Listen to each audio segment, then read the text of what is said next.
যারা দোতারা এবং ইউকেলেলে শিখছেন মোটামুটি টুকটাক তাল সারেগামাগুলো বাজাতে পারেন। এখন এই আপনাদের লক্ষ্য বলা যায় কি যে কোনো ধরনের গান বাজানো। এখন একটা গান বাজাতে হলে অনেকের হয়তোবা ধারণা যে প্রতিটা গানের জন্য হয়তোবা আমাকে আলাদা করে কোনো প্র্যাকটিস বা গানের নোট মুখস্থ করতে হবে, বিষয় কিন্তু এমন নয়।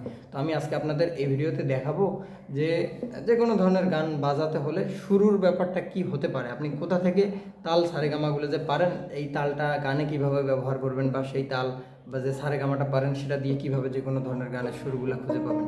তো প্রথমত বলে নেই যে দোতারা আর ইউকেলেলে মোটামুটি ব্যাপার কিন্তু একই, যে আমরা কি করি এই যে দোতারা বাজানোর যে সিস্টেমটা সেটাকে কপি করে ইউকেলেলেতে বাজাই, তাহলে হলো ইউকেলেলেতে দোতারা স্টাইল। আমি এখন যে কথাগুলো বলবো ইউকেলেলে এবং দোতারা দুইটার ক্ষেত্রেই সেম।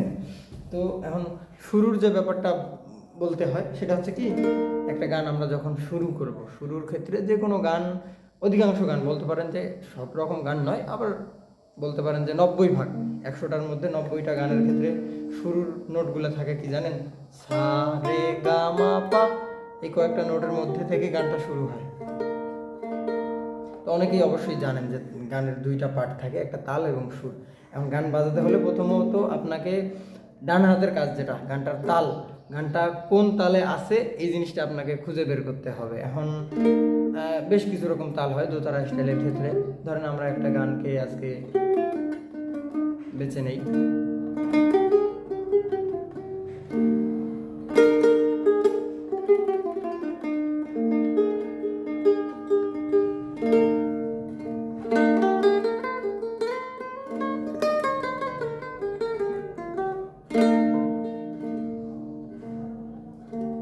ওই যে গান আছে না, কে দিল পিরিতের বেড়া লিচুর বাগানে, কে দিল পিরিতের বেড়া লিচুর বাগানে, তো এটা গান। এখন এই গানটার জন্য অবশ্যই একটা তালের ব্যবহার আছে। আমরা যারা তাল শিখেছি অনেকে দ্রুত দাদরা তাল, দ্রুত কাহার বা তাল, এই জাতীয় তালগুলো পারেন। এখন সেটার মধ্যে অবশ্যই যে কোনো একটা তাল এই গানে ব্যবহার আছে। আমরা এই তালটা কিভাবে খুঁজে পাবো, তাহলে এই তাল খুঁজে পাওয়ার একটা ধারণা আপনাদেরকে দিই ছোট করে। এখন সহজভাবেই আপনি চিন্তা করেন, আপনি আমাকে খুঁজবেন। আমার সম্পর্কে যদি আপনার ধারণা না থাকে, আপনি যদি আমাকে না চেনেন, না জানেন, আমাকে খুঁজে পাবেন না। কথাটা মাথায় নেওয়ার চেষ্টা করেন, আশা করি বুঝতে পারবেন। এখন আপনি তাল খুঁজতেছেন, তাল জিনিসটা কি জানেন? তাল একটা নির্দিষ্ট ছন্দ, যে প্রতিটা গানের বা প্রতিটা তালের একটা করে নির্দিষ্ট প্যাটার্ন হয়, একটা করে নির্দিষ্ট দোলানি থাকে, দোলানিগুলা অনুভব করা যায় বা শরীর দিয়ে একটা ফিল করা যায়। অবশ্যই আপনার সেই জিনিসটা সম্পর্কে ধারণা থাকতে হবে। গানটা যে চলবে বা গানটা যে যখন গাইবে কেউ বা আপনি নিজেই গাইবেন, তখন যদি আপনি সঠিক তালে গাইতে চান আপনাকে সেই দোলানিটা ধরে রেখে গাইতে হবে। এখন যদি দোলানি সম্পর্কে আপনার ধারণা থাকে, গানটা শুনলেই আপনি বুঝতে পারবেন যে এটার দোলানি তো এমন, এটা এই তাল, এই তালের দোলানিটা হচ্ছে এমন। ধরেন কে দিল পিরিতের বেড়া,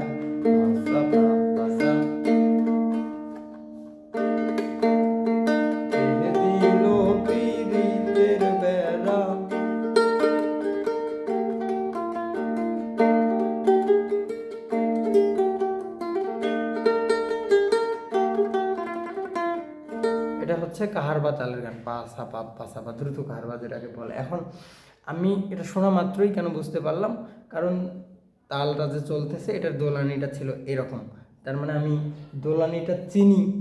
এখন আমি যেটাকে চিনি সেটা আমার সামনে পড়লে আমি সহজেই খুঁজে পাবো। সব তালের ক্ষেত্রেই সেম, যে তাল সম্পর্কে আপনার ভালো ধারণা থাকতে হবে, তবেই আপনি তালটাকে খুঁজে পাবেন। এটা এর বাইরেও তাল খুঁজে পাওয়ার আরও অনেক ব্যাপার থাকে, সেগুলো অন্য ভিডিওতে আমি আলোচনা করেছি, আমার পেজে আছে, চাইলে আপনারা দেখতে পারেন। এখন এর পরবর্তী যে বিষয়টা আসে, তাল আমরা খুঁজে পেলাম, অবশ্যই আমি তালটাকে বাজাতে জানি, পাসা পা পাসা। এই তালটা গানে বাজালে তালের ব্যবহার গানে কেমন হয় আমাকে সেটাও জানতে হবে।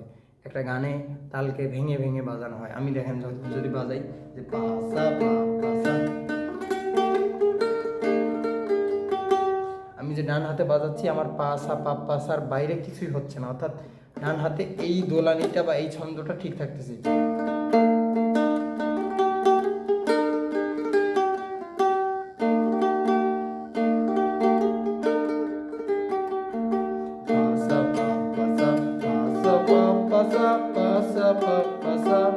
আমি 3বার পাসা পাপ পাসা বাজালাম, সেটার সাথে অনেকগুলো নোটের পরিবর্তন হইল।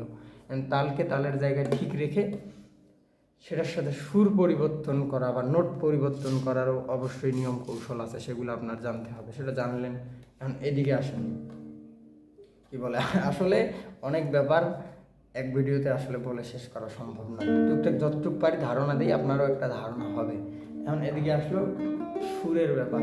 এখন ওই যে একটা কথা বলেছিলাম যে অধিকাংশ গানের ক্ষেত্রে এই সা রে গা মা পা এই কয়েকটা নোটের মধ্যে থেকে শুরুগুলো শুরু হয়। তার মানে এটা গানটা দেখেন কেমন, কে দিল পীড়িতের বেড়া, সা থেকে শুরু, সা রে,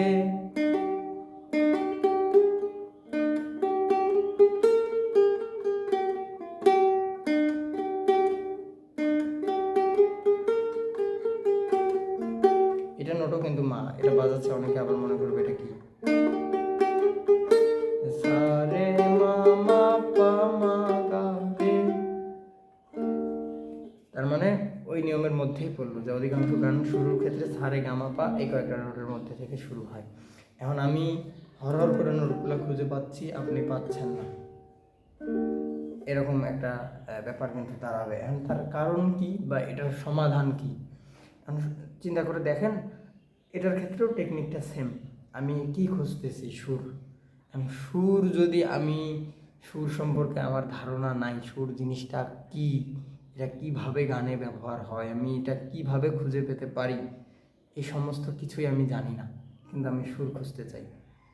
তখন কি আপনি কি করবেন সেটা জানেন না, কাজটা হবে না, এটাই স্বাভাবিক। এখন এটার ক্ষেত্রেও আপনার ব্যাপারটা এই মাথায় রাখতে হবে যে সুর সম্পর্কে আপনার ভালো ধারণা থাকতে হবে। এখন সুর সম্পর্কে একটু ধারণা দেই আপনাদেরকে। প্রথমত সুরের ভিত্তি হচ্ছে সা রে গা মা, সা রে গা মা পা ধা নি সা। এই যে আমরা পৃথিবীতে যত রকম গান দেখি তার ভিত্তি হচ্ছে এইটা, যদিও বাট এইটাকে আরও কি বলে আলাদাভাবে বাজানো যায়। Total 12টা note. নোট বলতে কি বোঝাচ্ছি যে প্রতিটা একটা নোট, সাটা একটা নোট, রেটা একটা নোট, এইভাবে করে টোটাল 12টা নোট হয়। এই 12টা নোটের মধ্যেই পৃথিবীতে যত রকম গান আছে সব হয়। এখন তার মধ্যে আপনার কি করতে হবে, সুর সম্পর্কে ধারণা থাকতে হবে, যেহেতু সুর খুঁজতেছেন। এখন সুর জিনিসটা কি, এক কথায় যদি বলি, সুর অনুভূতি। মানে অনুভূতি কি, আপনি দুঃখে থাকেন, কষ্টে থাকেন, দুঃখটাও অনুভূতি, কষ্টটাও অনুভূতি আপনার। এখন ব্যাপার হচ্ছে এমন যে একটা গানে সুরের কথা যদি আসি, যে দুই রকমের সুর হতে পারে, এক রোমান্টিক সুর, দুই কষ্টের সুর। এখন এই গানটা যে আমরা কে দিল পীড়িতের বেড়া, এটা হচ্ছে রোমান্টিক সুরের গান। এখন আমি এটা কিভাবে বুঝলাম, ওই যে একটু আগে বললাম সুর হচ্ছে অনুভূতি। তার মানে আমি যখন গানের সুরটাকে গাইবো বা বাজানোর চেষ্টা করব, অবশ্যই আমি সুরটাকে যখন শুনবো, সুরটাকে অনুভব করব। অনুভব কি, আপনি কষ্টে আছেন, কথার কথা, আপনার মনে একটা কষ্টের অনুভূতি আছে, তখন আপনার কষ্ট অনুভব হয়। সুরের ক্ষেত্রেও ব্যাপারটা এমন যে এই গানটা যখন আমি শুনতেছি, যখনই সুরটাকে অনুভব করব, গানটা রোমান্টিক সুর নাকি কষ্টের সুর আমি সহজেই বুঝতে পারবো। তার মানে কি দাঁড়ালো, যে আপনার মনে যে কষ্টের অনুভব বা অনুভূতিটা থাকে, এটা সুর দিয়ে জাগানো সম্ভব। আপনার মনে যে রোমান্টিক সুর বা রোমান্টিক ভাব থাকে, এটাকেও সুর দিয়ে জাগানো সম্ভব। এখন তাহলে আসেন, আমি যখন গানটা শুনলাম,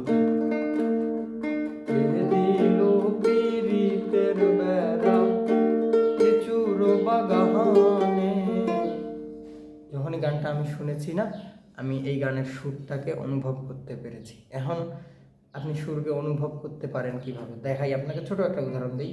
যে এটা হচ্ছে রোমান্টিক সুরের নোট। রোমান্টিক সুরের জন্য কিছু নির্দিষ্ট নোট থাকে, কষ্টের সুরের জন্য কিছু নির্দিষ্ট নোট থাকে। এটাকে বলে সহজ ভাষায় বা এই ইউকেলেলের ভাষায় শুদ্ধ স্বর, কোমল স্বর। শুদ্ধটাকে আমরা রোমান্টিক সুর বলতে পারি, কোমলটাকে কষ্টের সুর বলতে পারি। এটাকে মেজর স্কেল, মাইনর স্কেলও বলে, অনেকে অনেক ভাষায় বলে। এখন বলাটা মেন কথা নয়, এখন দেখাই। এটাকে বলে আমরা রোমান্টিক সুর বলবো এটাকে। এটার সামনে যে নোটটা আছে এটাকে আমি কষ্টের সুর বলি বা বলবো। এখন এই দুইটাকে আমি উচ্চারণ করব, আপনারা শোনার চেষ্টা করবেন বা বোঝার চেষ্টা করবেন যে আসলে দুইটাই কি অনুভূতি দিচ্ছে, বা অনুভূতি যে আমি বললাম সুর অনুভূতি, এটা সত্য কি মিথ্যা, এই জিনিসটা একটু বোঝার চেষ্টা করেন। এই যে এটা হচ্ছে রে, রে, এটাও রে, এটাকে বলে রের কষ্টের ভাগ বা কোমল রে। রে,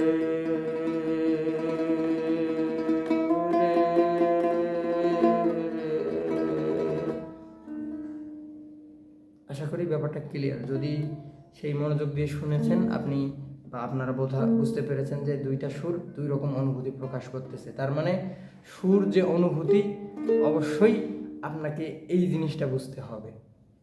আমি সুর খুঁজতেছি, সুর সম্পর্কে আপনার ধারণা থাকতে হবে। এখন আমি বুঝলাম সুর অনুভূতি, যে আমি একটা গান শুনলেই বুঝতে পারলাম যে গানটা রোমান্টিক সুরের গান, কে দিল পিরিতের বেড়া। রোমান্টিক সুরের জন্য কোনটা কোনটা নোট, এই যে সহজভাবে আমরা যেটা সারেগামা বাজাই, এটা হয়। কারণ এটার মধ্যে আসলে কোন কোন নোটগুলা, গানটা যে বাজতেছে এটার মধ্যে এক্সাক্ট কোন কোন নোটগুলো হয়। এখন এটা কি, সারেগামা দিয়েই হচ্ছে, সারেগামাটাই সুর। এখন সুর জিনিসটা কি বা সারেগামাটা কি এটা একটু যদি বলি, সারেগামাটা বাসা বাড়িতে আমরা সিঁড়িগুলো ব্যবহার করি না ওঠানামা করার জন্য, এক ধাপ উঁচু, কি বলে, নিচের থেকে উঁচু ধাপ উঁচু, আস্তে আস্তে আস্তে আস্তে আমরা উপরের দিকে যাই। সেই সুরটাও মূলত একই। ধরেন 1 নম্বর যে সিঁড়িটা আছে সেটা হচ্ছে সা, 2 নম্বর সিঁড়িটা হচ্ছে রে।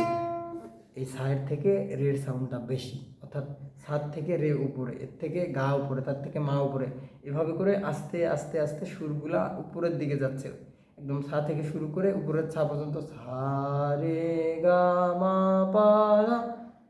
সুর কি বলে, সাউন্ডকে আমরা হিসেব করি কি দ্বারা, ফ্রিকোয়েন্সি, একটার থেকে আরেকটার ফ্রিকোয়েন্সি বেশি। মানে একটা গান আমি যখন বাজাবো, গানের সুর কোনটা, গানের সুর, গানের কথা আর সুর কিন্তু দুইটা আলাদা জিনিস। চিন্তা করে দেখেন যে গানের কথা এরকম, কে দিল পিরিতের বেলা, কিন্তু গানের সুর হচ্ছে এরকম, প্রথমটা ছিল এই যে এটার সাথে মিলবে, ছায়ের সাথে মিলতেছে,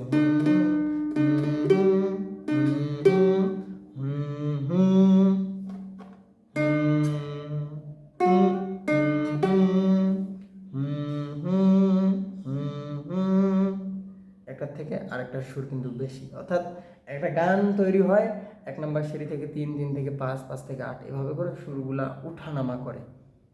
এখন যখন আমি কি বলে একটা গান বাজাতে চাইবো না, আমি যেটা খুঁজতেছি যে সুরটা, সেটা ছিল এরকম। এখন এই যে সারেগামাটা যে প্রতিটা সুর যে আলাদা আলাদা, একটার থেকে যে একটা বেশি, বিভিন্ন প্র্যাকটিসের মধ্য দিয়ে আপনার মস্তিষ্ককে সারেগামাকে চেনাতে হবে যে সাটা আলাদা, রেটা আলাদা, গাটা আলাদা, প্রতিটা সুর আলাদা আলাদা সাউন্ড প্রকাশ করে, প্রতিটা সুর আলাদা আলাদা অনুভূতি প্রকাশ করে। যখন আপনার মস্তিষ্ক এই জিনিসগুলোকে চিনবে, আমি যেটা খুঁজতেছি সেটা কি, কারণ আমি যেটা খুঁজতেছি আমার মস্তিষ্ক সেটার সাথে অটোমেটিক একটা মিল তৈরি করবে। অর্থাৎ এখন দেখেন মেন ব্যাপারটা, যে আমি কাকে খুঁজতেছি, আমার নাম হচ্ছে সবুজ, আপনি আমাকে খুঁজতেছেন, আপনার মস্তিষ্ক আমাকে চেনে। যখনই আপনার মস্তিষ্ক চোখের সামনে আমাকে দেখবে, তখনই কিন্তু সিগন্যাল দিয়ে দেবে এই যে সবুজ। এটার ক্ষেত্রেও ব্যাপারটা এমন, আমি যেটা সুর খুঁজতেছি বা যে কোনো সুর, আর আমার মস্তিষ্ক এই সকল সুরগুলোকে চেনে। ছায়ের পরবর্তীতে এই সুরটা, এই রেটা, গাটা বাজালে এমন হয়, এই যে ছায়ের পরবর্তীতে যে গা বাজালে এই সুরটা হয়, আমার মস্তিষ্ক এটা জানে আমি খুঁজতেছি। আমি যেটাকে খুঁজতেছি আমার মস্তিষ্ক যেগুলাকে চেনে, সেটার সাথে আমার বাঁ হাতকে অটোমেটিক একটা সিগন্যাল দিয়ে দিবে যে খুঁজতেছো এটা, এটা এখানে আছে, খুঁজতেছো এটা, এটা এটা ন্যানো সেকেন্ডের মধ্যে, চোখের পলকের মধ্যে হয়ে যাবে। এটা আপনি বুঝতেও পারবেন না আসলে কিভাবে হচ্ছে। এখন কথাটা গল্প মনে হতে পারে, আসলে যারাই নিজে নিজেই যে কোনো গানের সুর খুঁজে বাজাতে পারে বা নিজে নিজেই অটোমেটিক্যালি গানগুলো বাজাতে পারে, তাদের ক্ষেত্রে এই জিনিসটাই হয়। আশা করি আমি আপনাদেরকে একটা ক্লিয়ার ধারণা দিতে পেরেছি যে আসলে গানগুলা আপনার কিভাবে আপনি বাজাতে পারবেন। এখন আপনি সারাদিন বাজাচ্ছেন, কোনো লাভ নাই যদি আপনি সঠিক প্র্যাকটিস না করেন। যদি আপনার চাহিদা হয় আপনি যে কোনো ধরনের গান বাজানো শিখবেন, সারাদিন আমি কি বাজাচ্ছি, কেন বাজাচ্ছি, এদিকে দেখতেছি ওইদিকে বাজাচ্ছি, কোনো লাভ নেই। একটা লক্ষ্য নির্ধারণ করেন, আমি যে কোনো ধরনের গান বাজাতে চাই। এখন সেই পর্যন্ত আমার যাইতে হলে কোন কোন জিনিসগুলো শিখতে হবে সেটার একটা রোড ম্যাপ বা রাস্তা তৈরি করে নেন, যে আমি যে কোনো ধরনের গান বাজাবো, আমি যে কথাগুলো উল্লেখ করলাম সেটাই বলতে পারেন একটা রোড ম্যাপ। ওই অনুযায়ী একটা কি বলে, তাল গানে বাজাতে হলে কিভাবে শিখতে হবে, তাল জিনিসটা আমি সঠিকভাবে কিভাবে আনতে পারি, সারেগামাটা আমি কিভাবে শিখতে পারি, সারেগামা প্রতিটা সুর আলাদা আলাদা, এটা আমি কিভাবে শিখতে পারি, ইত্যাদি ইত্যাদি যেগুলো বললাম আর কি। এভাবে করে এখন এখানে অনেক একটা ব্যাপার থাকে, কেমন আমি হাঁটতে পারি না, আপনি যদি আমাকে দৌড়াতে বলেন সম্ভব? অবশ্যই নয়। এটার ক্ষেত্রেও ব্যাপারটা এমন যে যখন শিখবেন একটা ধারাবাহিকতা বা একটা পার্ট বাই পার্ট ধাপে ধাপে আপনাদেরকে শিখতে হবে। অনেক কথাই আসলে বলে ফেললাম। হ্যাঁ, যারা এতক্ষণ আসলে ধৈর্য নিয়ে ভিডিওটা দেখেছেন আমি মনে করব তারাই শেখার জন্য চোখ কান আপনার খুলেছে। ব্যাপারটা এটাই যে আসলে যারা মুখস্থ করে বা মুখস্থ করতে চায় তাদের জন্য আমি আসলে ভিডিও কখনোই বানাই না, এটাই হচ্ছে ব্যাপারটা। তো অনেকেই আমার কাছে শেখার আগ্রহ প্রকাশ করে। আমার একটা কোর্স আছে, সেখানে একদম এই রকম করে জিনিসগুলোকে সাজানো আছে। কোর্সের ব্যাপারটা কি, শেখার ক্ষেত্রে আপনার সবাই নতুন, একদম জিরো থেকে আপনি কিভাবে ধরবেন, ডান হাত কোথায় রাখবেন, বা হাতে কোথায় ধরবেন, ডান হাতে কোথায় টোকা দিলে বা হাতে কোথায় ধরবেন, আগে ধরবেন নাকি আগে টোকা দিবেন, এমন অনেক প্রশ্ন থাকে। এই সমস্ত বিষয়গুলা একদম জিরো থেকে পার্ট বাই পার্ট সাজিয়ে আমাদের এই কোর্সকে করা। কোর্স আমাদের ভিডিও আকারে, কিন্তু প্রথমত ভিডিও আকারে টোটাল 28টা ক্লাস বা লেসন বলতে পারেন। এই 28টা ক্লাসের মধ্যে এই সমস্ত বিষয়গুলোকে সাজানো আছে। অ্যান্ড ক্লাসগুলো হয় কীভাবে, ধরেন 1 নম্বর ক্লাসটা দেখলেন, যেহেতু একদম জিরো থেকে আসলে আপনার বুঝতে সমস্যা হবে না, যেটা বুঝলেন সেই অনুযায়ী প্র্যাকটিস করে আমাকে দেখালেন যে ভাই 1 নম্বর লেসনে এই বলেছেন, এতটুকু বুঝতে পেরেছি, এই বাজাচ্ছি, দেখেন তো হচ্ছে কিনা। অ্যান্ড ওখান থেকে যে কোনো ধরনের গান বাজানো বা যেটা লক্ষ্য, ওই লক্ষ্যে পৌঁছাইতে আপনার কোন বিষয়গুলোকে কি বলে ভুল ত্রুটিকে সমাধান দিতে হবে আমি দিলাম। আবার পরবর্তী লেসনে গেলেন, দেখা গেলো তখন বুঝলেন না, তখন আমাকে কল দিলেন। এখানে ব্যাপারটা এমন যে আপনি আমার সাথে থাকবেন, আমার নির্দেশনাগুলো অনুসরণ করবেন, করে সেই অনুযায়ী রেগুলার প্র্যাকটিস করবেন আর আমাকে আপডেট করতে থাকবেন। এর বাইরে যে কোনো ধরনের গান বাজাতে হলে আপনাকে যা যা শিখতে হবে বা যে বিষয়গুলো শেখাইতে হবে সমস্ত দায়িত্ব থাকবে আমার। কারণ আমাদের কোর্সের জন্য কিন্তু প্রতি মাসিক কোনো ফি বা চার্জ টাকা পয়সা নেওয়া হয় না। টোটাল কোর্সের জন্য ছোট একটা ফি নিয়ে কোর্সকে সম্পূর্ণ করা, যেহেতু আমি আপনাকে দীর্ঘদিন সময় দেবো, অবশ্যই আমার ওটা প্রাপ্য থাকে। তো যারা চাচ্ছেন যুক্ত হতে, স্ক্রিনে দেওয়া নাম্বারে যোগাযোগ করলে যুক্ত হতে পারবেন। তো ভালো থাকবেন সবাই, দেখা হবে পরবর্তী কোনো ভিডিওতে।